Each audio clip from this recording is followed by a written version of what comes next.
The HOA thought they could bully one farmer into submission, but they didn't know he was the director of the FAA, and he was about to bring their dream crashing down. The sound of bulldozers wasn't supposed to echo through the fields of Durham County, North Carolina, that morning. Yet there it was, engines growling, metal teeth clawing into the earth as if the land had no story to tell. The construction crew wore bright neon vests and heavy boots, following the instructions of a project they barely understood. To them, it was just another job, another check to cash. But to Cornell Braxton, watching from the edge of his soybean field, it felt like someone had shoved a knife straight into the chest of his family's history. Cornell didn't raise his voice right away. He didn't need to. The man had a presence about him, the kind that made you notice even when he said nothing. At 6 feet tall, with shoulders built from years of farm work, he stood there in worn jeans and a faded work shirt, gripping the brim of his cap as if it were the only thing keeping him calm. His father's old barn sat just behind him, weathered but standing strong. That land wasn't just dirt. It carried the weight of 3 generations, each acre a chapter of struggle, pride, and survival. A foreman spotted him and waved. "Morning, sir." "Just a heads up, we'll be clearing a strip right through here," gave us the green light. Cornell's eyes narrowed. His voice came out steady, measured, but sharp. "This isn't HOA property. This is my farm. You're trespassing." The man hesitated, glancing back at the heavy equipment already grinding forward. "I don't make the rules. Talk to your board. We've got the permits." "Permits don't mean a thing if they're built on stolen ground," Cornell replied, his voice carrying over the roar of the machines. By then, his sister Rosalind, who lived in a small house near the southern fence line, had hurried over. She had flour dust on her apron, her hands still sticky from the bread dough she'd left on the counter. "Cornell, what on earth is happening?" "They think they can put a runway through Braxton land," he said flatly. Rosalind stared in disbelief, her jaw tightening as she turned toward the machines tearing into the soil. "They've lost their minds." The foreman shifted uncomfortably, lowering his voice as though trying to reason with Cornell. "Look, sir, I've got orders. If you've got a problem, take it up with the HOA president, Geraldine Klein. She signed off on this." "I can't stop the work." Cornell took a long breath, forcing himself to stay calm. He didn't shout, didn't storm, didn't throw a fit. Instead, he walked past the foreman, straight toward the bulldozer operator, and raised his hand. The man in the cab looked confused until Cornell locked eyes with him. With nothing more than that look, the engine cut off. Silence swept across the field like a curtain dropping after a chaotic scene. "Not one more inch," Cornell said. The crew stood frozen, waiting for someone else to decide what came next. They were used to angry homeowners waving papers and shouting threats. They weren't used to a man who carried himself like Cornell Braxton. By then, a few neighbors had gathered near the property line, curiosity drawing them from their morning routines. Some whispered about the project, about how the HOA promised a private airstrip would elevate property values and attract the kind of neighbors Maplewood Lakes wanted. Others shifted uncomfortably, realizing exactly whose land was being cut apart. Rosalind tugged on her brother's sleeve. "Cornell, you need to handle this through the county. Don't give them a reason to twist this against you." "I'll handle it," he answered. His tone was calm, but his eyes burned with resolve. What none of the crew, none of the gawking neighbors, and not even his sister knew at that moment was the other life Cornell lived. Farming was his grounding, his roots. But during the week, he wasn't just tending crops. He was on planes to Washington, D.C., sitting in a federal office with decisions that shaped the very skies above the country. Cornell Braxton was the director of the Federal Aviation Administration, and here was an HOA tearing a scar across his land for a runway that would never fly without his say-so. The air felt heavy with tension as Geraldine Klein's black SUV rolled to a stop at the edge of the field. She stepped out in heels that sank into the dirt, her sunglasses catching the morning sun. With her came the sharp scent of perfume, a stark contrast to the earthy smell of churned soil.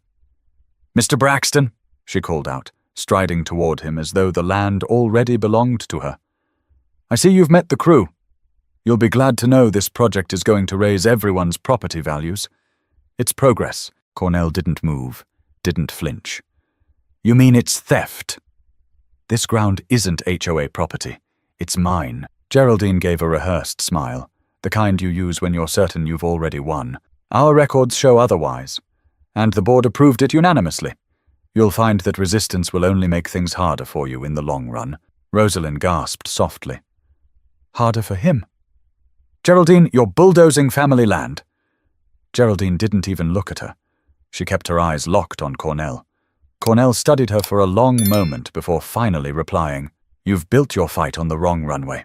The silence that followed was heavier than anything the machines could make. For the first time, Geraldine's smile flickered. She couldn't have known that the man standing in front of her was the very person who could make her project crash before it ever took off. But the battle wasn't just about land anymore. It was about pride, power, and a collision course no one in Maplewood Lakes could avoid. Cornell Braxton didn't head back inside right away after the confrontation. He stood at the edge of his field long after the bulldozers had gone silent, the grooves in the soil marking where strangers had carved into his family's history. The sun was climbing higher, burning away the morning haze, but his mind was already shifting gears. For anyone else, this would have been a property dispute. For him, it was something larger, something layered. Later that evening, as the crickets began their chorus, Cornell sat at the worn oak table in his farmhouse kitchen. The smell of Rosalind's bread still lingered in the air, faint but comforting. Across from him sat his wife, Patrice, who had spent the day in Raleigh teaching history to middle school students. She placed a steaming mug of coffee in front of him, watching his face carefully. You didn't tell them who you are, did you? Patrice asked. Cornell shook his head. No, that part comes later. You sure about that? She leaned on her elbows, her voice low. You're the FAA director, Cornell. You could have shut it down on the spot. That's not how this works, he replied, rubbing the calluses on his palms. This isn't about throwing weight around. It's about respect. They need to learn that first. Their son, Anthony, a 22-year-old college student home for the summer, sat in the corner scrolling his phone. Dad, they don't care about respect. HOA folks like that? They think they own the county. Mom's right, you could end this tomorrow if you wanted to. Cornell gave a small smile, but didn't look up. Anthony, sometimes the loudest power isn't the one you throw on the table. It's the one you keep in your back pocket until the right moment. Anthony rolled his eyes. Sounds like you're letting them push you around? Patrice shot her son a look, but Cornell didn't take offense. He'd heard worse during tense hearings in D.C. He looked directly at Anthony. Son, let me ask you something. If you fight every battle with a hammer, what happens when you come across a problem that needs a scalpel? You'll wreck the whole thing. Sometimes you wait. Sometimes you let them show you just how reckless they are. That way, when you strike, it's clean. The room fell quiet for a moment. Anthony nodded slowly, the lesson sinking in, even if he didn't want to admit it. Patrice reached across the table and touched Cornell's hand. I just don't want them dragging your name into the mud. They'll twist this however they can. Cornell squeezed her hand back. They've already started digging into mud. They just don't know whose land they're sinking into. The next morning, Cornell was gone before sunrise, heading toward Raleigh-Durham International Airport to catch his flight to D.C. He carried a simple duffel bag, no suits, no fanfare, just a man going to work. But behind the wheel, his mind ran through the countless policy briefings, aviation safety reports, and federal approvals sitting on his desk in Washington. He thought about how small Geraldine Klein's runway dream would look under the cold scrutiny of federal law. By noon, he was seated at his office in the FAA headquarters. The room was modern, with tall glass windows overlooking the Capitol. Staffers came and went with folders, updates, and urgent memos. Cornell listened carefully, spoke with precision, and carried the same quiet authority he had back on the farm. To his colleagues, he was Director Braxton, the man who shaped air travel policy for an entire nation. At one point during the day, his deputy, Franklin Yates, leaned into his office. Sir, you've got the Aviation Committee briefing at 3. You ready? Cornell closed a folder and looked up. Franklin, I was born ready. But let me ask you something. What's the FAA's stance on unapproved private runways built over disputed land? Franklin blinked, caught off guard by the oddly specific question. Illegal, plain and simple. You need clearances, environmental studies, land ownership proof. Why do you ask? Cornell gave a faint smile, one only his closest staff recognized. Let's just say I have a personal interest in how the rules are applied. Back in Maplewood Lakes, Geraldine Klein gathered with her board members at the HOA clubhouse, a polished building with stone columns and manicured hedges. She sipped from a glass of sparkling water as she addressed the room. Neighbors, the runway project is moving forward. Don't let Braxton scare you.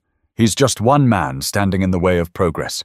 We've dealt with stubborn landowners before one of the younger board members, Travis Merriman, shifted uncomfortably. Geraldine, with all due respect, Braxton isn't just any landowner. Folks say he's got pull beyond this county. What if he takes this to court? Geraldine waved her hand dismissively. Courts take years. By then the runway will already be functional. People will thank us when their property values double.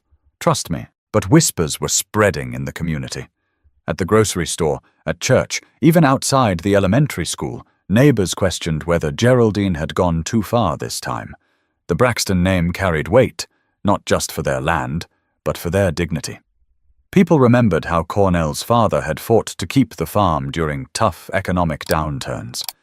They remembered Rosalind teaching kids in Sunday school, and they remembered that Cornell himself, though private, was no ordinary man. But Geraldine wasn't backing down, and the storm gathering over Maplewood Lakes was about to get louder. By the end of that week, the lines in Maplewood Lakes had been drawn. The HOA board wasn't just pressing forward, they were accelerating. Construction crews came back with survey equipment and more trucks, ignoring the quiet stares of neighbors who had started gathering at the edge of the fields. The Braxton farm had turned into a spectacle, a place where whispers carried louder than the roar of the machines. On Saturday morning, the HOA held a special meeting in the clubhouse. Flyers had been shoved into mailboxes, urging residents to attend and support the vision for Maplewood Lakes. By noon, the place was packed.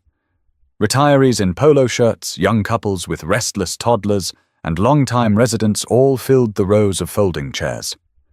At the front of the room, Geraldine Klein stood behind the podium in her sharp navy suit, her hair pulled back tight. She carried herself like she was running a campaign, not managing a neighborhood dispute. Beside her sat two board members, Travis Merriman and Evelyn Rhodes, both looking less confident than their leader. Geraldine tapped the microphone. Thank you, everyone, for coming on such short notice. We're here to address concerns about the runway project and to reassure you that everything is moving ahead as planned. This development will raise property values, attract high-quality residents, and bring Maplewood Lakes into the future. Murmurs rippled through the crowd. A man in the back raised his hand. And whose land are you plowing through for this future? Because last I checked, that farm belongs to the Braxton family. Geraldine's smile tightened. The land in question falls under Maplewood Lakes jurisdiction. Records show it was improperly filed years ago. Our board's approval makes the development legitimate. From the middle row, a woman named Joanne Fields, who'd lived in the community for 20 years, stood up. That's nonsense, Geraldine. Everyone in this county knows that land belongs to Cornell. His daddy worked it before him, and his grandfather before that. How dare you say it's yours to take? Geraldine leaned forward, her voice taking on a clipped tone. Joanne, emotion doesn't change facts. The Braxton family has been allowed to use the land out of courtesy, but legal jurisdiction rests with Maplewood Lakes. The board has approved the project. End of discussion. That's when the back doors opened, and Cornell himself walked in. He didn't make an entrance. He simply stepped inside wearing his work clothes, his cap tucked under his arm. The room fell into a hush as he crossed the floor and took an empty chair in the front row. Geraldine's eyes narrowed. Mr. Braxton, we weren't expecting you. Cornell's voice was calm, but it carried. I wasn't expecting bulldozers on my land either, yet here we are. The room stirred with whispers. Geraldine cleared her throat and gestured toward the crowd. Ladies and gentlemen, this is exactly what I mean. Progress comes with resistance. We cannot let one person stand in the way of what benefits everyone. Cornell leaned forward, resting his hands on his knees. That's the thing, Geraldine. You keep saying everyone, but when you talk about progress, you mean profit for a few and destruction for the rest. My family's land isn't a bargaining chip for your ambitions. Travis Merriman shifted in his chair beside Geraldine, clearly uncomfortable. He spoke up, his voice uncertain. Maybe we should slow down, Geraldine. People are upset. The Braxtons have a rightful claim. Geraldine cut him off with a glare. Travis, the board voted unanimously. You agreed. Don't backpedal now. The tension was thick enough to choke on. Cornell stood slowly, his voice measured, but unmistakably firm. You've mistaken my patience for weakness. Let me make this clear. The land is not yours, and every inch of dirt you tear up is one more inch you'll answer for. The crowd broke into low chatter. Some nodded at Cornell's words, others exchanged worried glances. Families didn't move into Maplewood Lakes to end up in lawsuits, and the thought of being dragged into a federal mess made them uneasy. One older resident, Howard Greer, lifted his cane and pointed it toward the podium. Geraldine, you've gone too far this time. I've paid HOA dues for 20 years, and never once have I seen you run roughshod over a man's property like this. You're courting disaster. Geraldine tried to regain control. She raised her hands. Everyone, please. I understand the concerns, but this project has been thoroughly researched. The benefits outweigh the challenges. Cornell let out a short laugh, not mocking but sharp. You call trespassing challenges? You've built your dream runway on stolen ground, and you think paperwork will protect you.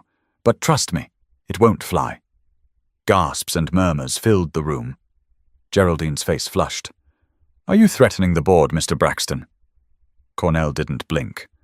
No, I'm telling you a fact. There's a difference. The meeting dissolved into noise, neighbors arguing, board members whispering to each other, and Geraldine pounding the gavel in a futile attempt to restore order.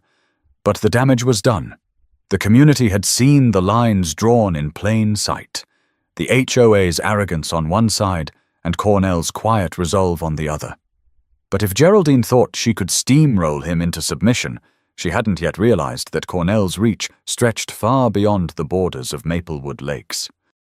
The days following the HOA meeting were thick with tension. What should have been an ordinary week in Maplewood Lakes instead felt like a standoff. Neighbors avoided eye contact at the mailbox.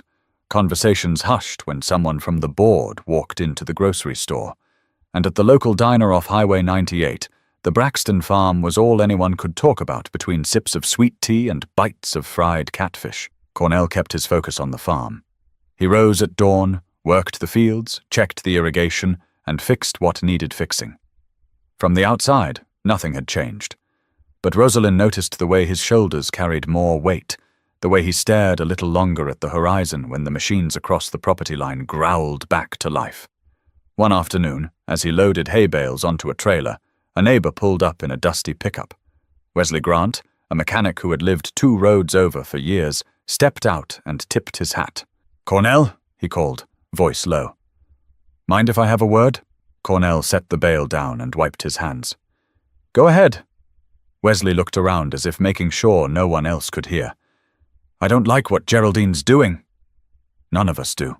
But folks are scared. She's been telling people if you fight this, you'll drag the whole neighborhood into lawsuits. Said property values will tank, banks will pull out." People believe her. Cornell studied him carefully. "And what do you believe?" "I believe land is land. Yours is yours. Don't take a man's soil unless you're ready to answer for it." "But I've got kids, Cornell. If this turns into lawyers and court fees, I can't afford to be caught in the middle." Cornell nodded slowly. "I hear you. Nobody should have to pick between right and ruin. That's on her, not you." Wesley's jaw tightened. "Just watch your back. Geraldine's not the type to back down. She'll double down that evening. Geraldine did exactly that. She sent out a newsletter, glossy and well-worded, delivered to every household in Maplewood Lakes. It praised the benefits of the runway, promising economic growth, exclusivity, and a modern future for the community. The section about the Braxton farm was written in cold, legalistic language. The land in question is under Maplewood Lakes jurisdiction, and has been misused for decades. Current occupants have no rightful claim. When Rosalind read the letter at her kitchen table, her hands trembled with rage. "Misused!" she shouted, slamming the paper down. "Your daddy bled into that soil, Cornell. Misused! They wouldn't know hard work if it bit them." Cornell read the letter without flinching. His silence said more than any outburst could. He folded it neatly and set it aside. Patrice, who had just come in from school, looked between them. "This is what they're doing, Cornell. They're controlling the story. If people believe their version, you'll look like the troublemaker." Cornell leaned back in his chair. "That's why patience matters. Let them talk. Let them lie. Every move they make digs their hole deeper. Eventually, they'll bury themselves." But while Cornell was calm, not everyone shared his patience. At the next Sunday service at St. Mark's Church, the air was thick with whispers before the choir even sang the opening hymn. Afterward, in the parking lot, Geraldine approached a group of congregants with her polished smile. "We should pray for Mr. Braxton," she said sweetly, loud enough for Cornell's niece to overhear. Change is hard for some people, but progress doesn't wait for sentimentality. That remark spread like wildfire. By Monday morning, Cornell was hearing secondhand how Geraldine had painted him as stubborn, outdated, and selfish.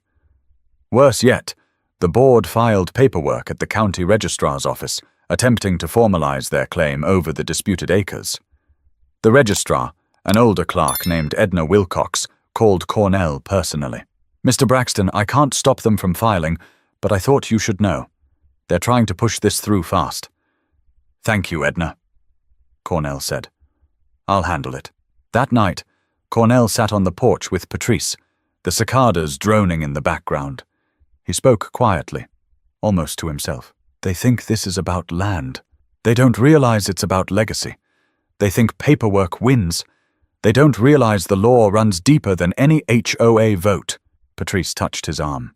"Then show them." "Don't wait too long." Cornell's eyes stayed fixed on the dark silhouette of his fields. "Timing is everything, and Geraldine hasn't yet learned who she's really dealing with." The next morning, heavy machinery rolled closer to the Braxton property line. Crews staked markers, preparing to cut a permanent scar into the earth. Neighbors watched from porches and driveways, torn between fear of Geraldine's power and quiet sympathy for Cornell. But the moment was coming when silence wouldn't be enough, and Cornell knew he would have to draw a line so sharp that no one in Maplewood Lakes could ignore it.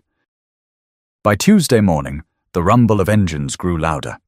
Construction crews moved closer to the Braxton property, pounding fresh stakes into the soil like a warning shot. Cornell had said little since the HOA meeting, but his silence wasn't weakness, it was calculation. And now, he was ready. As the sun climbed, Rosalind stormed into the yard, waving another letter from the HOA. "Cornell, they're threatening fines now. Can you believe that? Fines. For obstructing their project on your own land." Cornell took the paper, read it slowly, and folded it in half. "Then it's time they hear me plain." He called Franklin Yates from his DC office, his tone calm but deliberate. "Franklin, I may need documentation from the FAA. Guidelines on private airstrips, approvals, permits, everything they'd never think twice about." Franklin hesitated. "Cornell, is this personal?" "It's legal," Cornell said. "And it's about to get public." By late afternoon, word spread that Cornell had requested to attend the next HOA board session, not as a bystander this time, but to speak formally on the record. The clubhouse filled beyond capacity, neighbors shoulder to shoulder, waiting for the confrontation they knew was coming. Inside, Geraldine sat at the head of the long table, flanked by board members. She wore another sharp suit, her pearl necklace gleaming under the fluorescent lights. She banged the gavel once. "Meeting is in session." Cornell stood from the audience and walked to the front. No notes, no papers. Just his presence. He faced Geraldine directly. "You've trespassed on my family's farm. You've sent crews onto land that doesn't belong to you, and now you've threatened fines. Let me make myself clear. That land is legally mine, documented and recorded. Your claim is false." Geraldine smiled thinly. "Mr. Braxton, we've reviewed the records. The land was absorbed into Maplewood Lakes' jurisdiction years ago. Our decision stands. Cornell leaned forward, his voice steady, his words echoing in the packed room. You keep talking about records. Then maybe you should know who keeps the records that matter.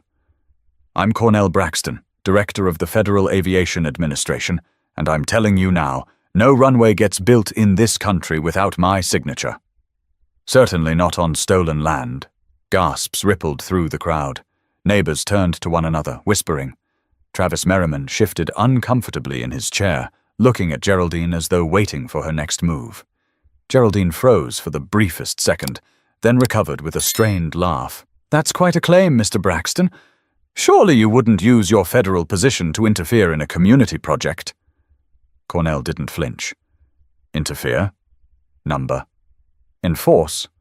Absolutely. You can dream about your runway all you want, Geraldine, but without FAA approval, your strip of asphalt will be nothing more than an illegal hazard. And the penalties for operating without clearance are not something you're prepared to handle. The room buzzed with anxious energy. Joanne Fields stood from the audience, her voice ringing out. You see, Geraldine? You've been bullying everyone into thinking you had the power. But you don't. You picked a fight with the wrong man. Howard Greer tapped his cane against the floor. I told you this would backfire. You can't steal a man's land and expect him to roll over. Geraldine's face flushed, but she forced a smile. Neighbors, don't be swayed by theatrics. This is about progress. Cornell straightened. No, this is about arrogance. You thought the rules didn't apply to you, but rules apply to everyone, whether you're a farmer, a neighbor, or a board president.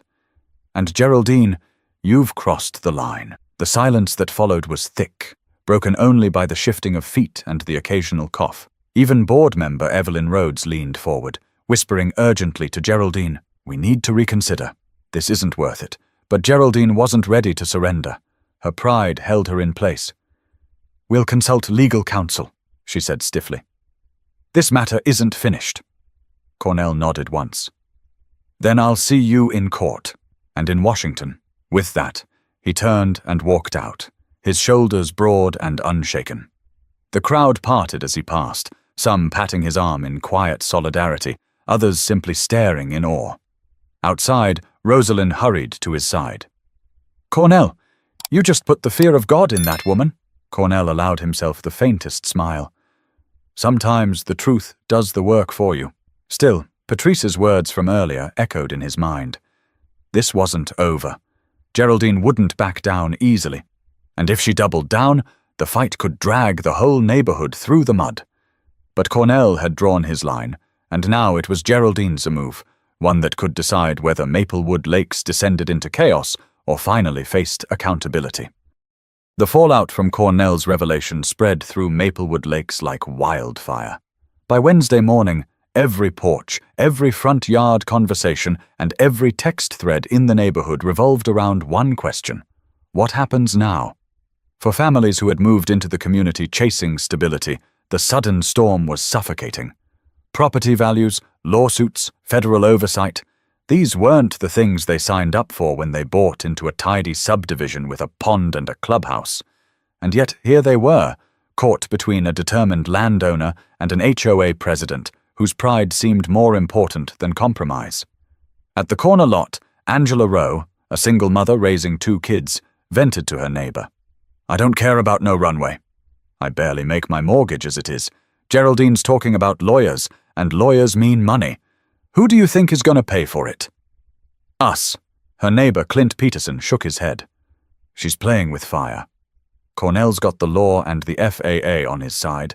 She's dragging us into a fight we can't win. Inside the clubhouse, Geraldine held a private strategy session with the board. The blinds were closed, the air heavy with tension. Travis Merriman spoke first, his voice uneasy. Geraldine, you heard him. He's the FAA director. He doesn't just have influence, he has authority. If he says no runway, there is no runway. Period. Geraldine's jaw tightened. Travis, you think I'm afraid of titles? He's bluffing. He won't risk using federal power for personal matters. We keep going. Evelyn Rhodes leaned forward, folding her hands tightly. But what about the neighbors? They're turning against us.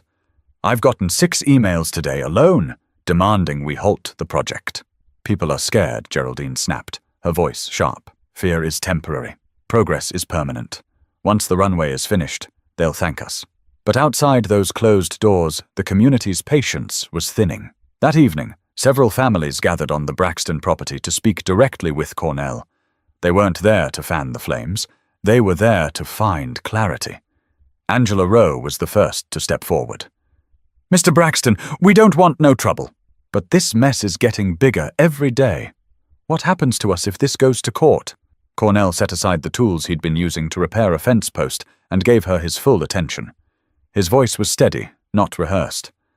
Angela, you didn't start this fight. Neither did your neighbors.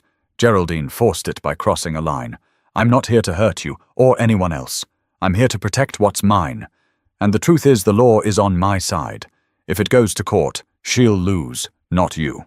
Wesley Grant chimed in, scratching his beard. But she's making it sound like we're all liable. Like the HOA can bleed us for legal fees. Cornell nodded. That's her tactic. Scare people into silence. But HOA boards aren't above the law. She doesn't have the authority to drag this whole community into bankruptcy over her vanity project. And if she tries, she'll answer for that, too. The group murmured among themselves, some visibly relieved, others still anxious. A teenager standing beside his father spoke up timidly. Mr. Braxton, why don't you just use your job to stop her now? Wouldn't that be faster? Cornell crouched slightly, meeting the boy's eyes. Because, son, power isn't meant to be abused. If I swing my authority like a hammer every time I'm angry, I'm no better than the ones who take what isn't theirs. Sometimes the lesson has to come the hard way. It lasts longer that way. The boy nodded, his father patting his shoulder. As the families left, Patrice joined Cornell by the fence. You gave them calm. That's what they needed. Cornell exhaled. They deserve calm. But Geraldine won't stop. She'll keep pushing until she breaks something. He was right. The very next day, Geraldine escalated again. She sent out a letter declaring that anyone supporting Cornell was obstructing community progress and warned that non-compliance with HOA directives could result in fines or legal action. The language was threatening, designed to divide neighbor against neighbor. It backfired. At the local diner that evening, groups of residents openly criticized the board's tactics. Joanne Fields slammed the letter on the counter. Who does she think she is? I didn't move here to bankroll her pet project. If she thinks she can bully the Braxtons and scare the rest of us, she's lost her grip. Even Travis, once Geraldine's ally, was seen outside the clubhouse talking quietly with Evelyn. We're losing the neighborhood, he muttered. She's going too far. People don't trust us anymore. The once pristine image of Maplewood Lakes was cracking. Lawn parties turned into whispered strategy sessions. Sunday greetings turned into tense silences. The HOA, once the face of order, was now the cause of chaos. And through it all, Cornell stayed steady, letting Geraldine's arrogance do the damage for him. But storms don't build forever without breaking, and Cornell knew the breaking point was coming soon, and when it hit, no one in Maplewood Lakes would come out untouched. By now, Geraldine Klein had lost the casual support of most of her neighbors, but she refused to show weakness. Pride had hardened into stubbornness, and the more people questioned her, the more determined she became to prove them wrong. On Thursday evening, she called a closed-door session with her inner circle at the clubhouse. Heavy drapes shut out the summer sun, and the long oak table was covered in maps, blueprints, and thick folders of legal documents. This is about control, Geraldine declared, tapping her manicured nail against the blueprint of the proposed runway. If we back down now, Maplewood Lakes becomes a laughingstock. We set the tone for this neighborhood, and no one, not even Cornell Braxton, dictates terms to us. Travis Merriman shifted uncomfortably. But he's not just anyone. He's the FAA director. He doesn't even need a courtroom to stop this. All it takes is a single memo from his office, Geraldine scoffed. He wouldn't dare. That would be abuse of power, and he knows it. He's bluffing. He's trying to scare us into retreat. Evelyn Rhodes spoke up quietly. What if he's not bluffing? What if he's just waiting for us to overreach? The neighbors are already turning against us. You're giving him ammunition? Geraldine leaned back, her pearl necklace catching the light. "Then let him come. If he wants a fight, he'll get one. I won't be remembered as the president who caved to intimidation." While she was posturing behind closed doors, Cornell was in Washington finishing up a long day at FAA headquarters. He sat at his desk overlooking the Capitol, a stack of reports in front of him. Franklin Yates stepped in, holding a folder. "Sir, I pulled the documents you asked for," Franklin said. "FAA protocols, environmental requirements, zoning restrictions for private runways. It's ironclad. No one in their right mind could bypass these." Cornell flipped through the papers slowly. "Good. Because I want her to see the wall she's running into before she smashes her head against it." Franklin hesitated. "Do you want me to start a formal investigation?" Cornell shook his head. "Not yet. This has to play out locally first. If I step in too soon, it'll look like I used my badge to fight a personal battle. But once she crosses into federal territory, that's when she'll find out just how small her world really is." The following weekend, Geraldine staged a community rally on the proposed runway site. She brought out folding chairs, banners, and even catered snacks.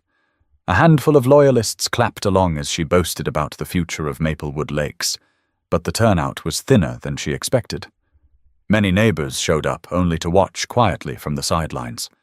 Cornell arrived late, driving his old pickup onto the edge of the field. He stepped out and walked straight toward the small crowd. Conversations hushed as he approached. Geraldine stiffened, but forced a smile. "Mr. Braxton," she said in a voice loud enough for everyone to hear. "I'm glad you came. Maybe you'll finally see that the community supports this project." Cornell scanned the crowd. Dozens of uneasy faces, some looking at the ground, others staring at him with hope in their eyes. He spoke plainly, his voice steady. "Support? I see neighbors afraid of being fined, afraid of being bullied into silence. That's not support, Geraldine. That's intimidation." Murmurs rippled through the group. Geraldine raised her chin. "You can accuse me all you want, but the board's authority is clear. We have the votes. We have the plan." Cornell pulled a document from the folder under his arm. "And I have the law. Federal law. Without FAA approval, your runway is nothing more than asphalt on dirt. And let me assure you, approval will never come." Gasps filled the air. Geraldine's smile faltered, but she pressed forward. "You wouldn't dare use your office to stop us? That's corruption." Cornell stepped closer, his voice low but sharp enough for everyone to hear. "Corruption is when you steal land you don't own. Corruption is when you threaten families with fines to scare them into silence. Don't talk to me about corruption, Geraldine. I know it when I see it." For the first time, Geraldine's mask cracked. Her cheeks flushed red, her composure slipping. Neighbors whispered among themselves, some nodding at Cornell's words, others pulling out their phones to record the exchange. Travis finally spoke, unable to sit still any longer. "Geraldine, he's right. We can't keep pushing this. We'll destroy ourselves. This isn't leadership, it's ego." Evelyn looked out at the crowd, her voice trembling but firm. "Maybe it's time we listen instead of bulldoze." Geraldine's hands clenched at her sides, but she had no answer. Cornell let the silence hang for a moment before turning back to his truck. He had said enough. The neighbors could decide what kind of community they wanted to live in. As he drove away, Rosalind called him on his cell. "Cornell, you just cut her down in front of everyone." Cornell replied calmly. "No, Rosalind." She cut herself down. "All I did was hold up the mirror." But pride doesn't die quietly, and Geraldine wasn't finished yet. She was about to push the fight into dangerous territory where the stakes would climb even higher. By the next week, Maplewood Lakes no longer felt like a suburban refuge. The once pristine lawns and cheerful morning waves had been replaced with sharp glares, hushed arguments, and tension that clung to the air like humidity before a storm. People avoided eye contact at the mailbox, unsure which side of the runway fight their neighbors stood on. Geraldine, though publicly humiliated at the rally, doubled down in private. She hired an attorney from Durham, a slick man named Victor Langley, known for dragging disputes into courtrooms until the other side bled dry. She told the board during a tense Thursday night meeting, "If Braxton thinks he can scare us, he's wrong. We'll bury him in paperwork. We'll make the fight so expensive he won't last." Travis rubbed his temples, exasperated. Geraldine, you don't understand. He's not just another farmer. He's got Washington behind him. If this goes federal, you'll drag every single one of us into the fire. People are already furious. Then they can be furious. Geraldine snapped. Progress always upsets the small-minded. While she was sharpening her legal weapons, Cornell was back home on the farm, seated on the porch with Patrice. His phone buzzed with calls from journalists who had caught wind of the conflict.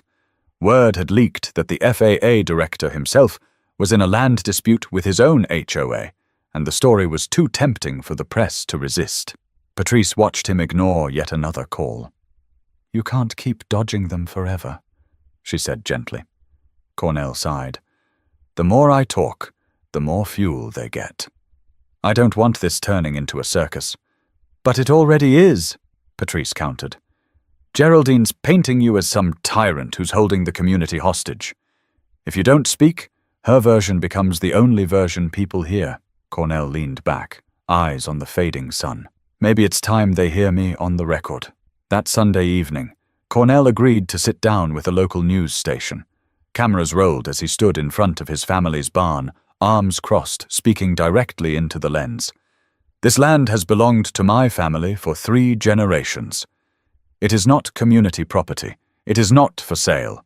And it is certainly not for the Maplewood Lakes HOA to claim. The law is clear, and as director of the FAA, I can assure you this so-called runway will never operate legally.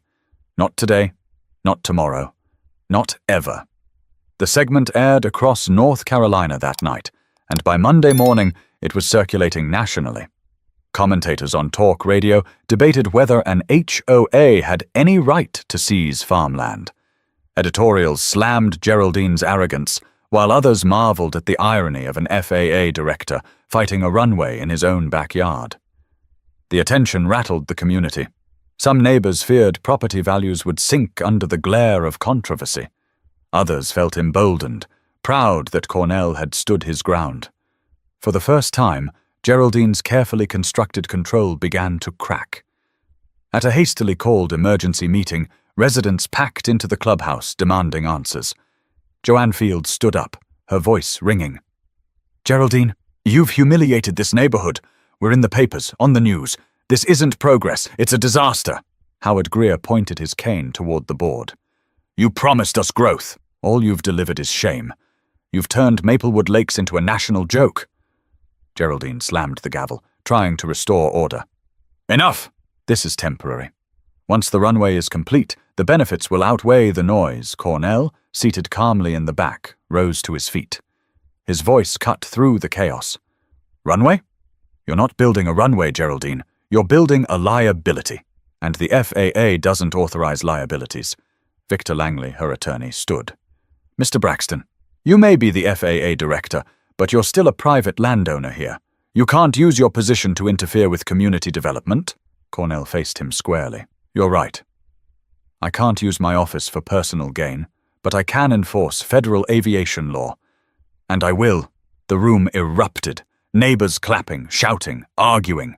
Some stormed out. Others demanded Geraldine resign immediately. The board was fractured, half terrified of lawsuits, half too stubborn to admit defeat. Later that night, Geraldine drove through the neighborhood in silence, headlights cutting through the dark. For the first time, doubt seeped into her confidence. Her allies were wavering. Her reputation was in tatters, and the man she'd underestimated had national attention on his side. Back at the farm, Cornell sat with Rosalind and Patrice on the porch. The night air was thick, the cicadas loud. Rosalind turned to him. You've pushed her into a corner. What do you think she'll do? Cornell took a long sip of sweet tea before answering. A cornered ego is the most dangerous kind.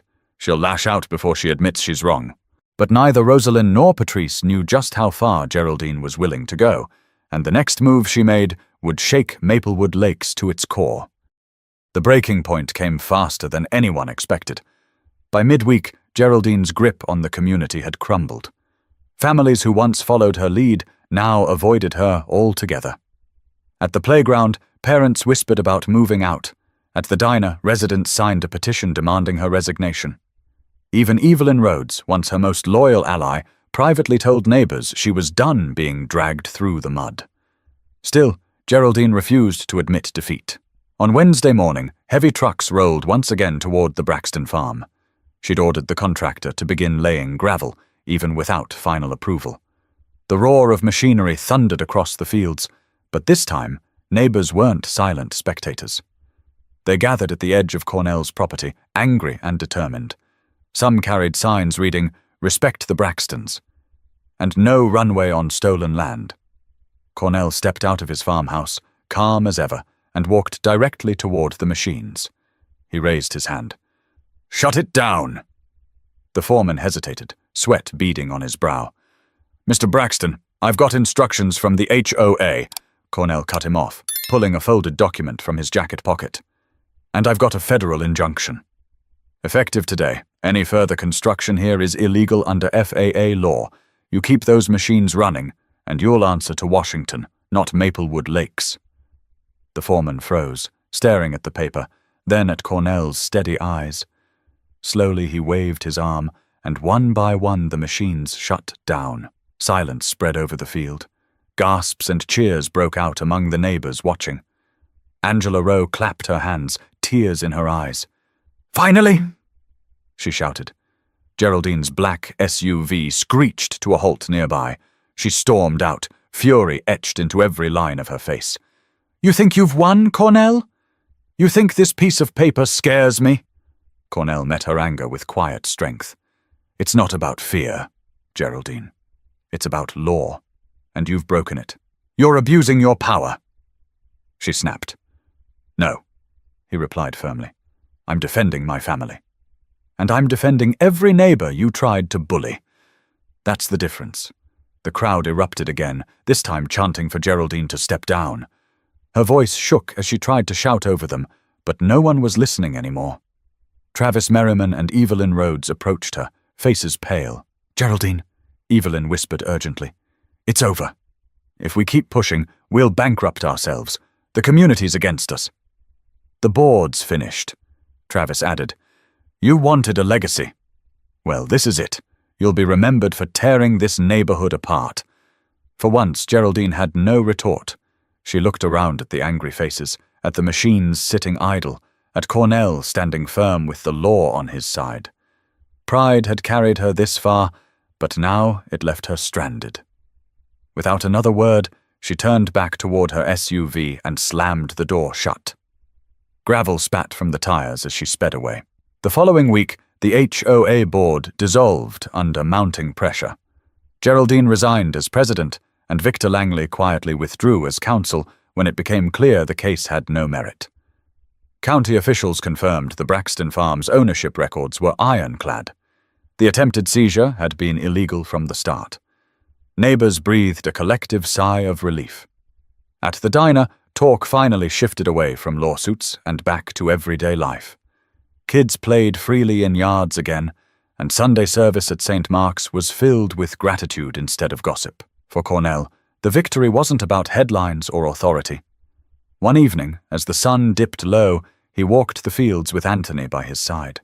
The soil still bore the scars of machinery, but it was theirs, untouched and unbroken. Anthony broke the silence. "Dad, you could have crushed her from the beginning. Why'd you wait?" Cornell paused, placing a hand on his son's shoulder. "Because sometimes the hardest lesson isn't the one you teach, it's the one people teach themselves." Geraldine needed to fall by her own hand. That way, everyone could see what arrogance does. Anthony nodded, finally understanding. Rosalind joined them, brushing her hands against the tall grass. "Your daddy's right. The land stood through storms before. It'll stand through this one, too." Cornell smiled faintly, his gaze fixed on the horizon. "This land isn't just soil. It's legacy. And legacy doesn't bend to greed, but even as peace settled back over Maplewood Lakes, the story carried a lesson far beyond the community, one about power, humility, and the cost of forgetting that respect is stronger than pride. Life in Maplewood Lakes slowly found its balance again, but the scars of the fight lingered like tracks in freshly tilled soil. Some residents felt embarrassed by how close they had come to losing themselves in Geraldine's vision. Others felt humbled, realizing they had allowed fear of property values and social standing to blind them to what was right. And for Cornell Braxton, the outcome confirmed what he had always known: patience, dignity, and truth outlast arrogance every time. Weeks after Geraldine's resignation, a community gathering was held, not in the clubhouse that had once been her stage, but at St. Mark's Church. The pews were full, neighbors sitting side by side without the thick tension that had once divided them. At the front, the new interim board spoke briefly about rebuilding trust, then stepped aside to let Cornell say a few words. He walked up slowly, no papers in his hand, no official titles hanging around his neck. Just a man in a simple shirt, his cap tucked under his arm. He looked out over the faces of the people who had lived through the storm with him, families, retirees, children sitting on laps. And he began. "This fight was never about me," he said. And it wasn't just about land. It was about respect. Respect for history, respect for hard work, respect for your neighbors. Somewhere along the way, that respect got lost. And when it's lost, we all pay the price. He paused, letting the words settle. You saw what happened when pride and power tried to take something that didn't belong to them. It tore us apart. It brought lawyers, cameras, shame. But in the end, it taught us something we needed to remember. Progress without respect isn't progress. It's destruction. Angela Rowe, seated near the front, nodded slowly. Howard Greer leaned on his cane, his weathered face showing both exhaustion and relief. Even Travis Merriman, who had once sat loyally beside Geraldine, stared at the floor, the weight of his silence heavy. Cornell continued. I could have used my position to end this quickly, but I didn't. Because if I had, you might never have seen the truth for yourselves. Geraldine wasn't just fighting me. She was fighting every one of you. She believed power made her untouchable, but she forgot that communities don't survive on power. They survive on respect, humility, and accountability.